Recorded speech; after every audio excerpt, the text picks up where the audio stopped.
My Industry Thesis, The Shift from Building Blocks to Finished Products Part 2, number 1709, the 8th of July 2026. Gerald C. EclaireMD Foundation. Category, Now Medical Note. Epilogue. Before completing this research note, I had already realized that my central message is not about mass layoffs, organizational restructuring, the current capabilities of large language models LLMs, or even the reduced business at restaurants in my local community. Those are simply observations. That led me to think more deeply about the future direction of the AI industry. The real subject of this note is the long-term survival of a technology industry. Throughout my professional career, I naturally learned to think from the bottom up. My work was not focused on building finished consumer products. Instead, I spent decades developing electronic design automation EDA technologies, electronics engineering building blocks that enabled semiconductor companies to design increasingly advanced integrated circuits. Those chips later became the computing engines that power today's AI platforms and commercial applications. That personal work experience fundamentally shaped the way I analyze technology. Most people begin by looking at the finished product from a top-down perspective and then work backward toward its underlying technologies. My thinking has always followed the opposite direction. I first examine the foundational building blocks from a bottom-up perspective and then ask whether they are sufficiently mature to support the next generation of products. The same philosophy has guided my biomedical research.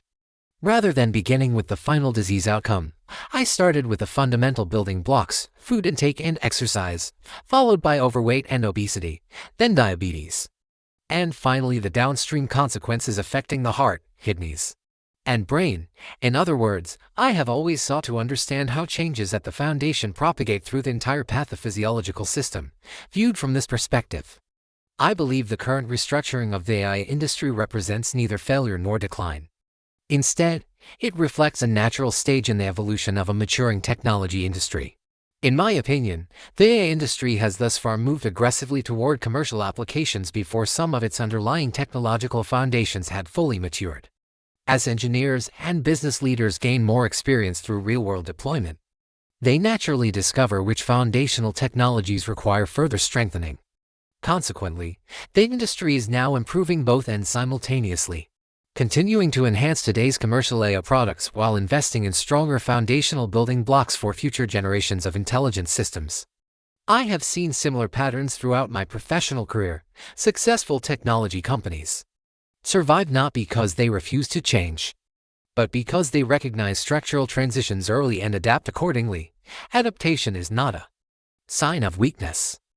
It is the mechanism by which both biomedical systems and technology industries continue to evolve.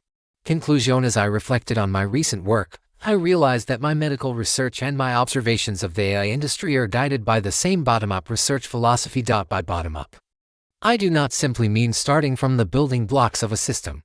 More importantly, I mean beginning with direct observations, allowing evidence to accumulate over time, and letting the underlying model emerge naturally from the data. I do not begin with published theories or accepted conclusions and then attempt to fit my own observations into them.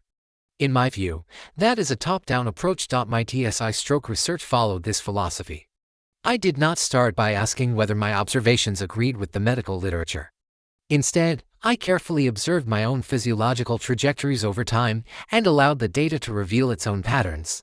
Only after repeatedly observing that my TSI peaks consistently occurred around my actual stroke day, week, and month did I accept the TSI model as my personal stroke risk proxy. I later realized that the same philosophy had guided my professional career. Early in my career, I worked on finished products, including data centers, mechanical CAD systems, personal computers, and application software. Those experiences gave me a broad understanding of how end-user products and computing environments are designed, integrated, and delivered to the marketplace. Later, I entered the workstation industry, joining companies such as Sun Microsystems to develop high-performance graphics hardware and software. I subsequently moved into the electronic design automation industry, joining companies such as Cadence and Avant, where we developed the engineering building blocks used to design semiconductor chips.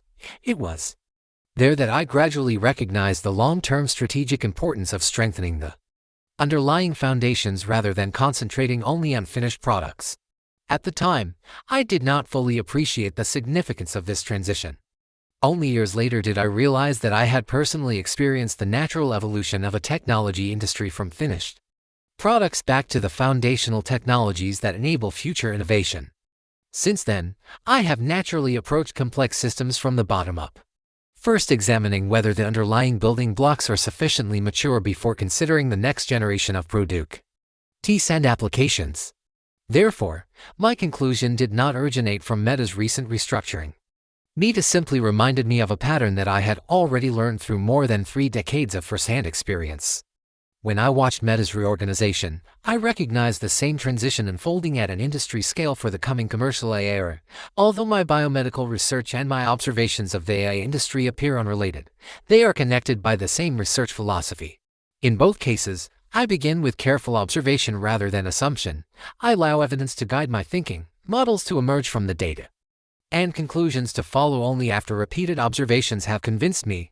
Ultimately, this note represents my current understanding rather than a final conclusion. Like all of my research, it remains open to revision. If future observations contradict my present model, I will gladly modify or replace it. My loyalty has never been to any particular theory. It has always been to observed facts and to the continual search for a better model. Facts and honesty are the 2 most important characteristics of science. Facts come first. Honesty follows naturally. Observations should drive the model rather than forcing observations to fit an existing theory. That has been the research philosophy guiding my work throughout my scientific career. This content is provided for educational reference only and does not constitute medical advice. No doctor-patient relationship is created. You may share this summary freely, but it must not be altered, edited, or republished as your own. All intellectual property rights and copyrights for this article and its related materials belong to the author, Gerald C.